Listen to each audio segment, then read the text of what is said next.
Olá, boa noite a todos e todas que nos assistem e nos acompanham nas nossas transmissões de nossas mensagens aos domingos.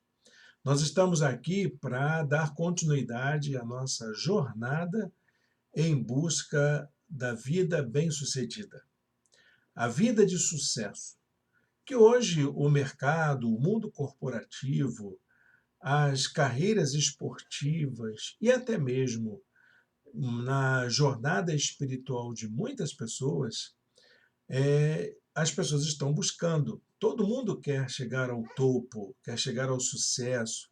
Mas como é que a gente faz isso como cristão? Como que a gente faz isso como seguidor de Jesus, seguindo os princípios do Evangelho, colocando-os em prática na nossa vida? Ao mesmo tempo que existe um equívoco que trata da questão do sucesso pelo viés do mercado, pela lógica competitiva desse tempo presente, existe também um outro equívoco achando que o cristão não tem que se preocupar com isso. Muito ao contrário, existe uma forma com que o evangelho trata a vida bem-sucedida. E nós temos aprendido que Jesus Cristo, no seu ensino, na sua mensagem, no seu ministério, ele se ocupou de nos ensinar a ter uma vida extraordinária. Ele chamou essa vida de vida eterna. Ele chamou também essa vida de vida abundante. Vida triunfante, como alguns teólogos chamam, vida vivida na dimensão da graça. E é essa vida que ele gostaria que nós experimentássemos aqui, neste tempo presente. Nesta série de mensagens, estamos pensando sobre isso. Já vimos vários aspectos relacionados à vida triunfante, à vida bem-sucedida, conforme Jesus ensinou. Nós aprendemos o que é uma vida bem-sucedida. É viver de acordo com os propósitos de Deus. Nós já aprendemos também que uma vida bem-sucedida, ela precisa ser vivida em comunidade, vivida em comunhão. Também aprendemos que essa vida que Jesus nos propôs, ela é aprendida, ela depende de um processo de aprendizagem. Todos nós podemos aprender a sermos pessoas bem-sucedidas. E hoje eu gostaria de falar de uma nova dimensão da vida bem-sucedida, de acordo com a perspectiva de Jesus. Uma vida bem-sucedida é a vida de alguém que serve. Vem com a gente, vamos pensar nisso. Eu vou colocar aqui a nossa apresentação para a nossa meditação de hoje, e eu gostaria que você pensasse nisso. O que é ter uma vida bem-sucedida para muitas pessoas? Para muitas pessoas, uma vida bem-sucedida é uma vida que tem muitas pessoas lhe servindo, trabalhando para si, e às vezes até medem o seu sucesso, o seu desempenho pela quantidade de funcionários, colaboradores que ele consegue atrair para si. Jesus, ao contrário, ele disse outra coisa. Ele falou que uma vida bem-sucedida só dá para ser medida a partir da capacidade que nós desenvolvemos de colocar a nossa vida a serviço do bem do outro. Eu queria colocar aqui já o versículo que nós vamos utilizar para a meditação da palavra de Deus. Ele se encontra no Evangelho de João, capítulo 10, versículo 28, que diz assim: Eu lhes dou a vida eterna e elas jamais perecerão. Ninguém as poderá arrancar da minha mão. É Jesus dizendo que ele está trabalhando conosco. Ele tem um compromisso firme de colocar toda a sua vida, todo o seu trabalho, todo o seu empenho para nos garantir essa vida triunfante, essa vida abundante, essa vida eterna, essa vida que ultrapassa todos os limites e concepções humanas sobre o que é viver no mundo. Ele está dizendo isso para nós. Bom, para nós iniciarmos assim uma provocação, como nós costumamos fazer nas nossas séries de mensagens, deixa eu colocar uma frase para você ir meditando aí no seu momento de reflexão. Eu tenho para mim, meus irmãos, que quem almeja o sucesso na sua vida precisa assumir compromissos. Essa é a primeira característica que eu gostaria que você pensasse. Você não chegará ao sucesso sem assumir compromissos. Nós somos os únicos responsáveis pelas mudanças que devemos empreender para experimentarmos uma vida bem-sucedida. Tudo o que você precisa fazer para poder chegar ao sucesso depende muito das suas escolhas, da maneira como você decide. Olha, meus irmãos, minhas irmãs, alcançar o sucesso requer mudanças na nossa maneira de pensar, requer mudanças na maneira como conduzimos a nossa vida, requer mudanças na maneira como nós nos relacionamos. Chegar ao sucesso é algo que exige transformação. A pergunta principal para quem almeja a vida bem-sucedida é a respeito do que você vai fazer quando chegar ao sucesso. Duas perguntinhas muito práticas a respeito do que significa o sucesso para você. A primeira pergunta que é preciso ser respondida é: como é possível chegar ao sucesso? Como nós chegamos ao topo? Um escalador de montanhas, ele vai seguir uma regra, ele vai seguir uma técnica e vai procurar se aperfeiçoar nela para que possa chegar ao topo da montanha. Mas a segunda pergunta é a seguinte: o que você pretende fazer quando chegar ao sucesso? Quando chegar lá, o que é que você vai fazer com a sua vida? O que é que você vai fazer com as suas conquistas? Essas perguntas são muito importantes para que você responda para você mesmo. Mas há também perguntas que são decorrentes dessas que você está fazendo. Quando você se pergunta, o que é que eu vou fazer quando chegar o sucesso? Quando eu tiver uma vida de realizações na minha profissão, nos meus relacionamentos, na maneira como eu conduzo a minha vida. Então, essas perguntas, elas demandam outras questões que são decorrentes dela. Primeira, você está preparado para enfrentar uma jornada em busca do sucesso? Você está pronto para isso? Seguir dia após dia trabalhando pelo seu sucesso, se empenhando, se esforçando por isso? Segunda pergunta, o que você pretende fazer quando chegar lá? Você vai ser uma pessoa humilde? Você vai ser uma pessoa generosa? Você vai ser solidário com aqueles que também estão chegando lá? Você vai explorar as pessoas, ou você vai usar as pessoas para que possa se manter no topo. Porque tão difícil quanto você chegar ao topo é você se manter no topo. Você está preparado para ouvir as críticas que vai receber por causa das escolhas que você vai ter que fazer para poder chegar ao sucesso, para poder ter uma vida bem-sucedida? Você está pronto para ouvir aquelas pessoas que vão zombar das suas renúncias, das coisas que você vai ter que abrir mão? Outra pergunta tão importante: você está preparado para assumir os riscos de seguir adiante na jornada em busca do sucesso, mesmo que tudo pareça que está dando errado na sua vida? Então, meus irmãos, são essas preocupações que devemos ter conosco. Jesus, ele foi o maior exemplo de pessoa que colocou sua vida a serviço do outro. Nós podemos até afirmar, sem medo de errar, que ele é o melhor exemplo de uma vida bem-sucedida.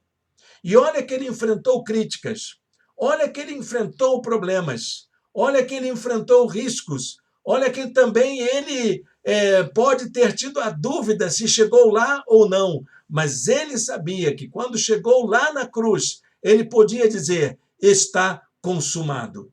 É isso que você pretende entender da sua carreira? É assim que você pretende colocar a sua vida a serviço do outro?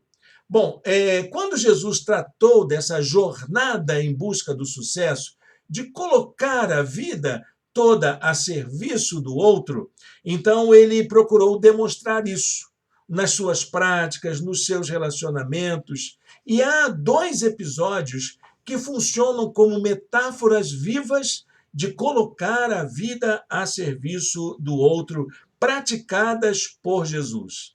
A primeira dessas metáforas vivas é a prática do lava-pés com seus discípulos naquele momento em que ele reuniu a sua equipe para poder tratar da despedida. E em vez de então dele passar diretrizes, de passar ordens, ele pega uma bacia, ele amarra a toalha na sua cintura e se agacha, se ajoelha para poder lavar os pés de cada um dos seus discípulos. Algumas pessoas tentaram reagir e disseram: não, você é o meu mestre, você é o meu líder, você é o meu guia, você não tem que fazer isso, sou eu que tenho que fazer por você. E Jesus chegou a dizer para Pedro: se eu não fizer isso por você, você não tem parte comigo. E ele, então, após de lavar os pés de todos os discípulos, até daquele que o iria trair, que estava o traindo, ele então diz uma palavra muito importante para todos eles: eu lhes dei o exemplo para que vocês façam como eu lhes fiz. Essa metáfora viva de Jesus lavando os pés dos discípulos é o melhor exemplo de como uma pessoa que busca o sucesso pode colocar a sua vida a serviço do outro. Eu lhes dei o exemplo. É interessante também observar que, num outro momento, quando ele estava já nos momentos de despedida, ele afirmou que veio servir, veio para servir. E assim ele agiu enquanto ele viveu. Jesus disse em Mateus 20, 28, o Filho do Homem não veio para ser servido, mas para servir e dar a sua vida em resgate de muitos. Jesus disse também: eu estou entre vocês como quem serve, lá nas suas falas de despedida. Lucas 22 e 27. Capítulo 22, versículo 27. Então, meus amados irmãos e irmãs, a lógica do sucesso, a lógica para a vida bem-sucedida que nós vamos encontrar no Evangelho é a lógica do serviço. Não a lógica da competição, não a lógica do se servir, mas a lógica de colocar a vida toda a serviço do outro.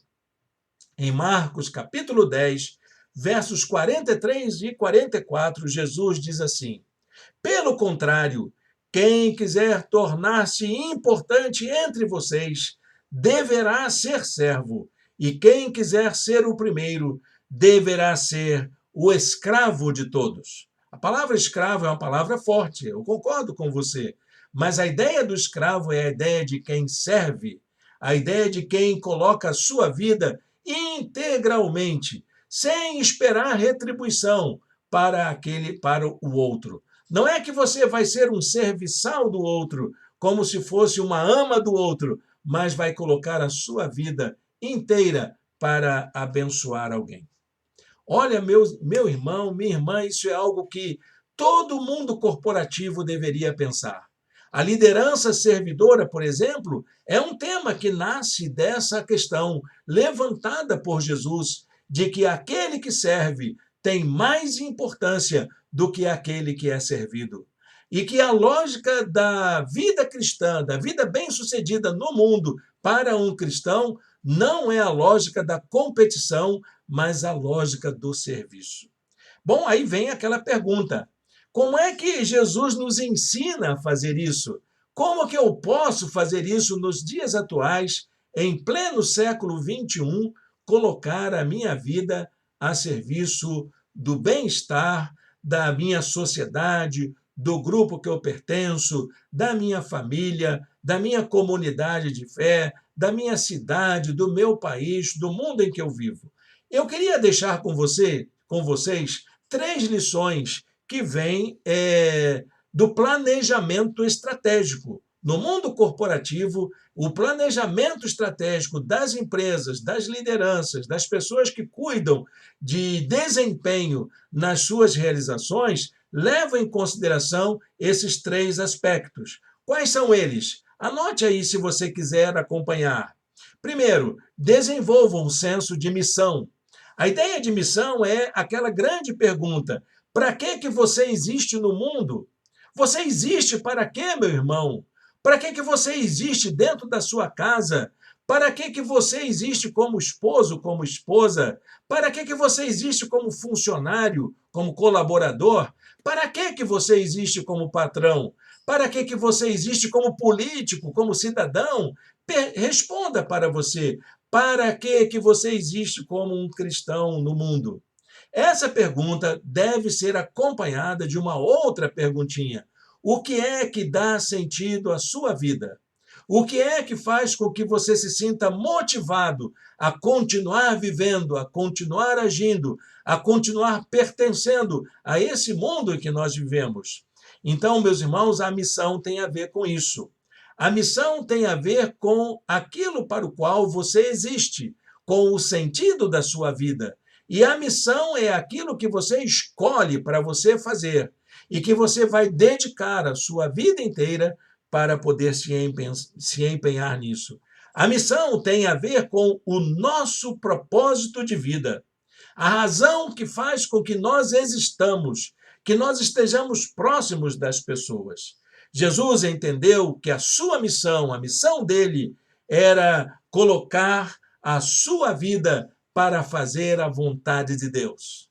Jesus chegou a dizer, disse-lhe Jesus, João 5,17, meu Pai continua trabalhando até hoje e eu também estou trabalhando. A minha vida só faz sentido se eu trabalhar conforme meu Pai trabalha. Essa é a minha missão de vida, trabalhar para que a vontade do meu Pai se realize no mundo. Ele vai dizer em João capítulo 6, algum versículo que você vai encontrar lá, se você procurar na sua leitura bíblica.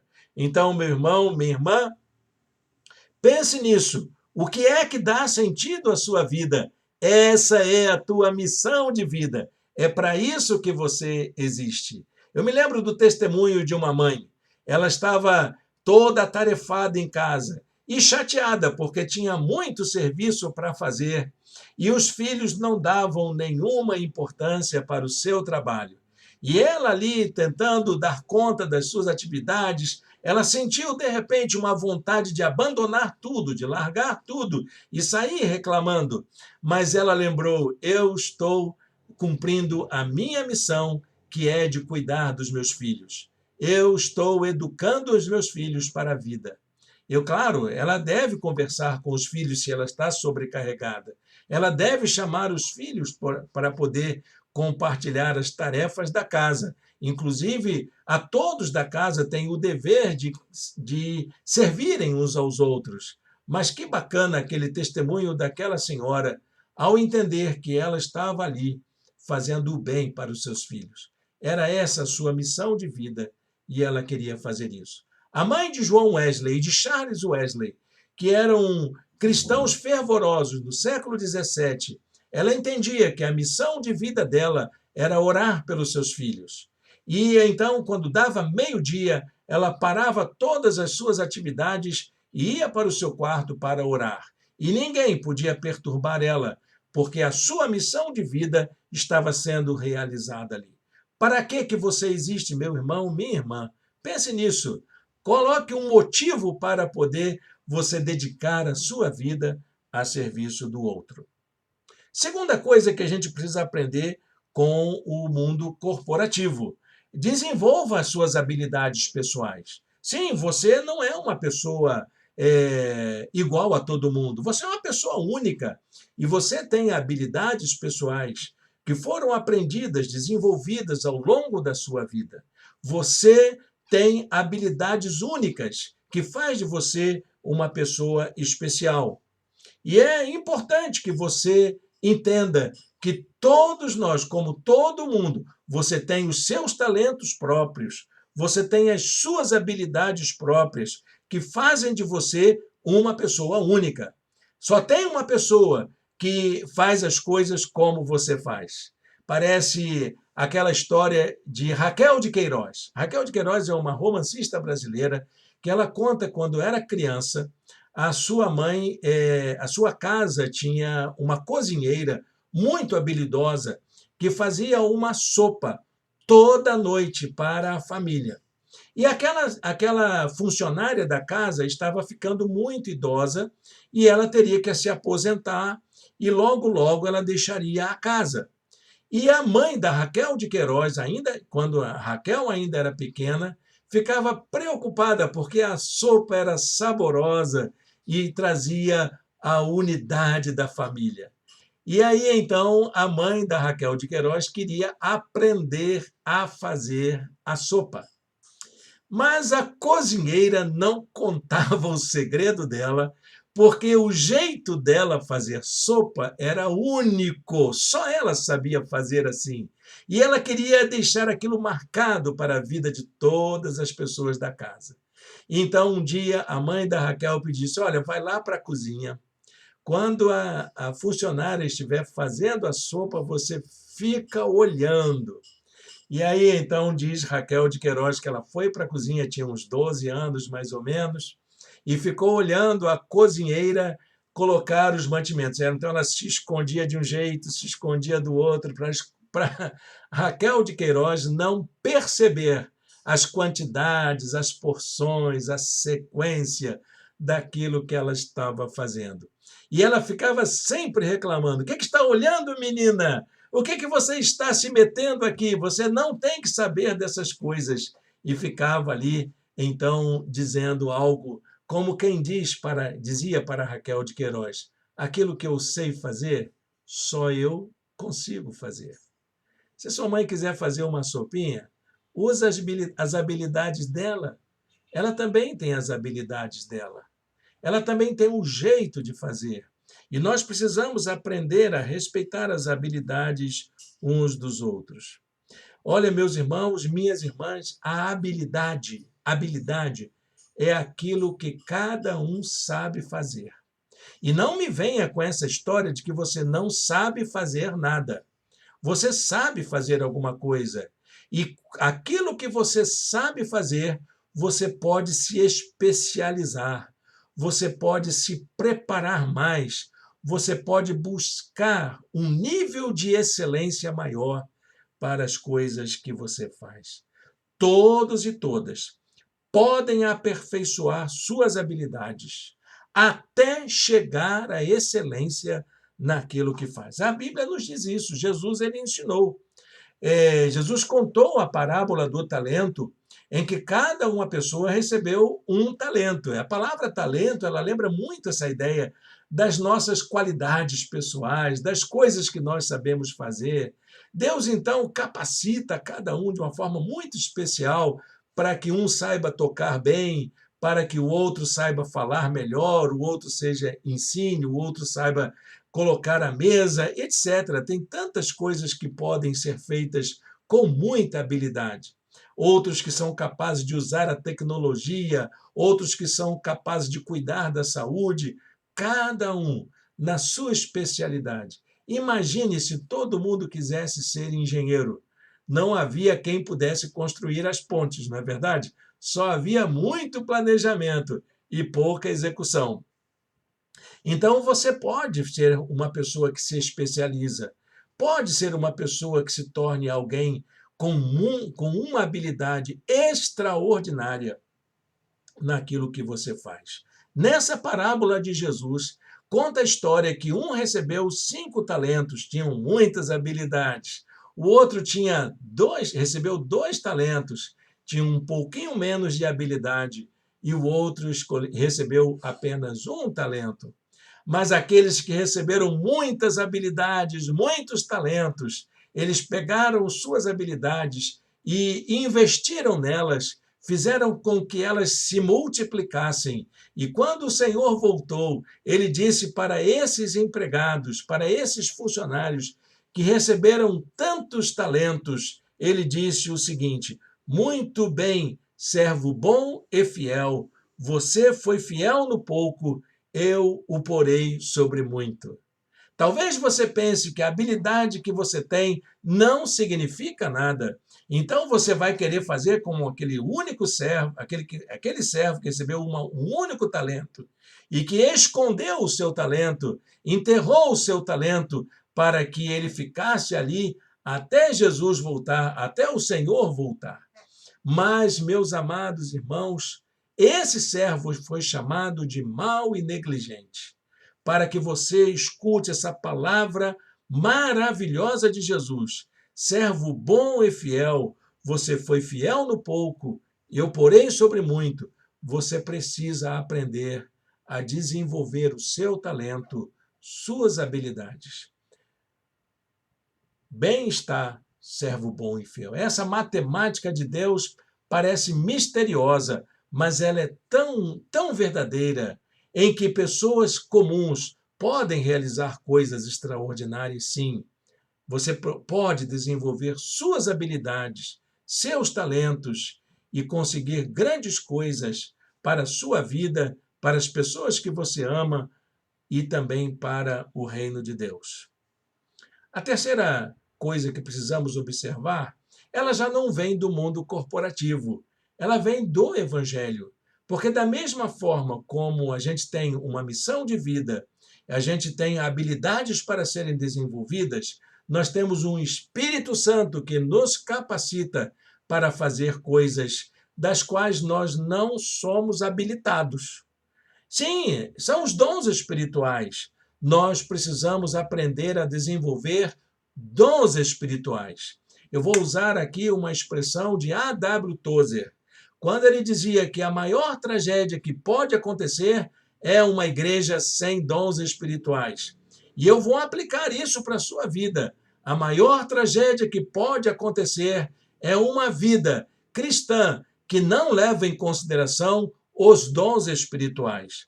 Meu querido, minha querida, Deus capacita a cada um de nós. Não há ninguém na igreja que não seja capacitado pelo Espírito Santo de Deus para realizar tarefas especiais dentro da dimensão do reino de Deus para cumprir os propósitos de Deus no mundo em que nós vivemos, para alcançar pessoas, para abençoar vidas que estão vivendo aflitas no mundo.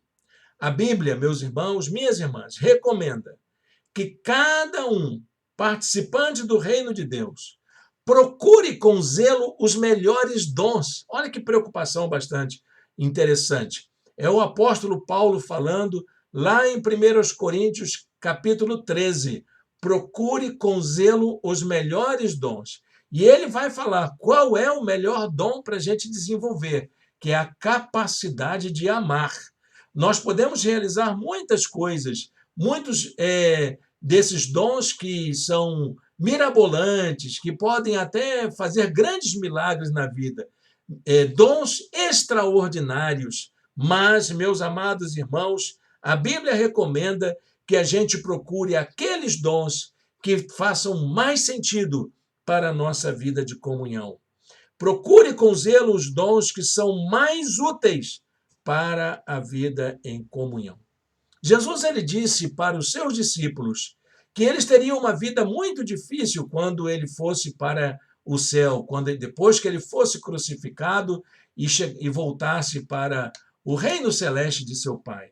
Ele disse: vocês vão ter muita dificuldade, sim, mas olha, meus queridos, aprendam uma coisa, haverá alguém cuidando de vocês. Esse alguém é o Espírito da parte de Deus, que será enviado para que ele cuide de vocês. Em João capítulo 16, versículo 13, Jesus diz assim: mas quando o Espírito da verdade vier, ele os guiará a toda a verdade. Meu querido, minha querida, o Senhor quer capacitar você de uma forma especial para fazer a vontade dele. É preciso que você abra o seu coração para poder desenvolver esses dons especiais, que não é um ou dois. Eu fiz um estudo alguns anos atrás sobre quantos dons espirituais existem no Novo Testamento. Eu cheguei a 32 dons, mas a palavra de Deus diz que a graça de Deus é multiforme. Há uma multiplicidade de dons que ultrapassa qualquer número que a gente possa imaginar. Não fique preso a um dom ou outro. Deixe Deus conduzir a sua vida, porque é o Espírito Santo quem vai lhe capacitar para isso. Amém? Olha, meu querido, minha querida, eu preciso concluir essa palavra dizendo o seguinte: pessoas que servem na igreja, pessoas que servem no mundo, pessoas que servem na sua escola, pessoas que servem no seu trabalho, na sua família, são pessoas imprescindíveis. Fazem falta.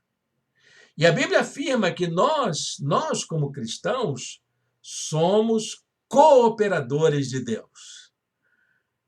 É como se a palavra de Deus dissesse para a gente: largue a competição e venha ser um cooperador.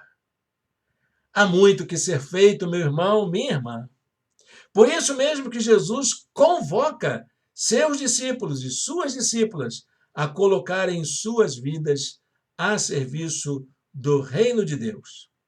Há expressões que Jesus utiliza, do tipo trabalhar enquanto é dia, a lançarem mão no arado, a rogarem ao Senhor por pessoas que sirvam uns aos outros, porque faz falta. A seara é grande e os obreiros são poucos. Quando Jesus finalmente está despedindo dos seus discípulos, ele diz lá em João, capítulo 20, verso 21, assim como o Pai me enviou para servir, assim como o Pai me enviou, eu os envio. Amém? Feche seus olhos, fale com Deus, coloque sua vida à disposição do Senhor neste momento especial. Senhor Deus, eterno Pai, nesta hora, Deus, queremos te agradecer por esta palavra. E nos ajude, Senhor, a sermos pessoas que servem, como teus colaboradores, como pessoas que colocam a vida inteira a serviço dos teus propósitos, do teu reino, do bem das pessoas que precisam tanto da tua graça. Abençoe aqueles que nos ouvem nesta hora e dá-nos a tua direção, em nome de Jesus. Amém. Bem, meus amados irmãos e irmãs, estamos chegando ao final da nossa mensagem aqui, mas queremos ainda nessa transmissão interceder uns pelos outros. Esse é um dos trabalhos de nossa igreja, nas nossas celebrações, e que nós estamos sentindo falta de fazer de forma presencial, né? Nossa igreja tem se reunido de forma híbrida,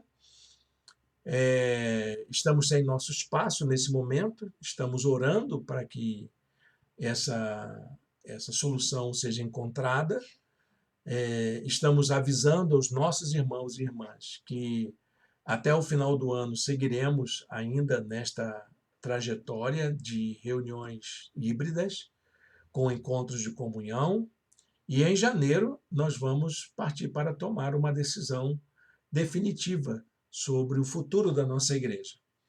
No sábado que vem, nós vamos ter um encontro de confraternização. Então, se você quer nos conhecer, quer tomar parte, entre em contato com a gente, vai ser uma oportunidade boa. Meu irmão, minha irmã da nossa igreja, estamos esperando por você, queremos ter você aqui conosco, tá bom? No nosso grupo de WhatsApp, nós vamos colocar as diretrizes, como vai acontecer.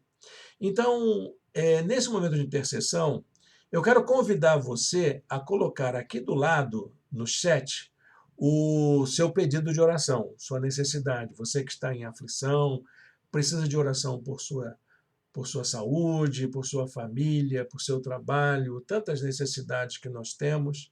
Escreva aí o seu pedido de oração e nós vamos orar por você. E nós queremos, então, já começar a colocar os nossos pedidos, né? O primeiro pedido de oração é em relação à nossa igreja. Vamos orar pela nossa igreja. Continue orando pela nossa igreja. pela vida do pastor. Em segundo lugar, vamos orar pelas pessoas de nossa igreja que precisam das nossas orações. Temos orado constantemente pela vida de nossa irmã Daileide, pela vida de nossa irmã Valéria, pela vida de nossa irmã Ilva, pela saúde dessas irmãs que precisam muito da nossa intercessão. Mas também temos alguns pedidos que são permanentes, né? Como a família da nossa irmã Cristina, que é uma pessoa que sempre ora pela sua família. Vamos orar também pelas famílias dos demais, né?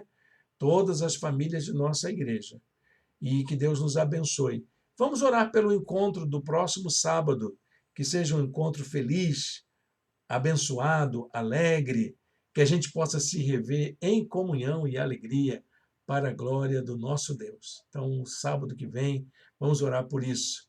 Ok? Vamos fazer isso? Vamos fazer esse momento de intercessão especial. Feche seus olhos, fale com Deus agora.